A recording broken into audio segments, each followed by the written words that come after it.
ৰামদিয়াৰ 400 বছৰীয়া ভঠেলি মেলাত লোকাৰণ্য পৰিৱেশ। ৰামদিয়াৰ পুথিভঁৰাল আৰু সামূহিক সাংস্কৃতিক কেন্দ্ৰৰ উদ্যোগত 400 বছৰীয়া বৰ্ণিল পৰম্পৰাৰে ভঠেলি মেলা উৎসৱত এক উখল-মাখল পৰিৱেশ বিৰাজমান হৈছে। ৰামদিয়াৰ পৰম্পৰাগত এক লোক উৎসৱ ভঠেলি মেলা।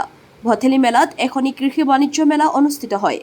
ৰামদিয়াৰ কমাৰটোলাৰ কমাৰ শিল্প, দক্ষিণ কামৰূপৰ ঝাৰু, নলবাৰীৰ বাঁহ-বেতৰ সামগ্ৰী ক্ৰয় কৰিবলৈ অগণন লোকৰ সমাগম হয়। ইফালে পুৱাৰ ভাগত ৰামদিয়াৰ 18খনকৈ সত্ৰৰ বিগ্ৰহ মেলাস্থলীৰ মণ্ডপত স্থাপন কৰাৰ পিছত ভক্তসকলে আশীৰ্বাদ গ্ৰহণ কৰে। ইফালে ৰামদিয়াৰ ভঠেলি মেলাত আজি বিভিন্ন প্ৰান্তৰ লোকে নিত্য প্ৰয়োজনীয় সামগ্ৰী ক্ৰয় কৰিবলৈ ভিৰ কৰা পৰিলক্ষিত হৈছে। হাজোৰ পৰা কমলাকান্ত দাসৰ ৰিপৰ্ট, AIN লাইভ।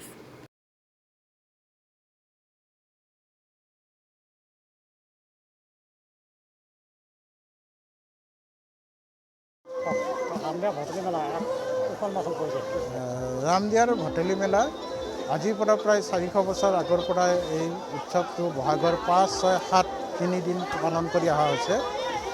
বিশেষকৈ 5 বহাগত ঢোলাৰ সত্ৰৰ আগমনেৰে এই ভঠেলি মেলাখন উদ্বোধন কৰা হয় আৰু আজি 6 বহাগত ৰামদিয়াৰ 18টা বিগ্ৰহ আহি একেলগে ইয়াত স্থাপন হয়।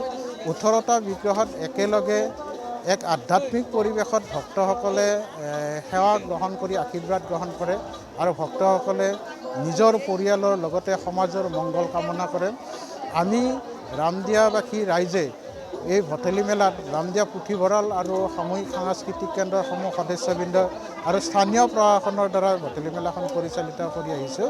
আজিৰ পৰা 400 বছৰ আগতে মহাপুৰুষ শ্ৰী শ্ৰী মাধৱদেৱে ইয়াত ছমাহকাল আছিলে। এই ছমাহকাল থকাৰ পিছত বহাগৰ 6 তাৰিখে যেতিয়া গুৰুজনাই ইয়াৰ পৰা বিদায় মাগে, এই 6 বহাগৰ দিনা গুৰুজনাক বিদায় দিয়াৰ মুহূৰ্তত সকলো শিষ্য প্ৰশিষ্য আৰু ভক্ত আহি এই ভঠেলি খোলাৰ বালিত সমবেত হৈছিল আৰু তেতিয়াৰ পৰাই গুৰুজনাৰ স্মৃতি বিৰাজ কৰিবৰ কাৰণে আমাৰ ভঠেলি মেলা আমি উদযাপন কৰি আহিছোঁ আৰু এই ভঠেলি মেলাত অসমৰ বিভিন্ন প্ৰান্তৰ পৰা ভক্তসকল আহি সমবেত হয় আৰু ইয়াত 18টা বিগ্ৰহৰ পৰা আশীৰ্বাদ গ্ৰহণ কৰে।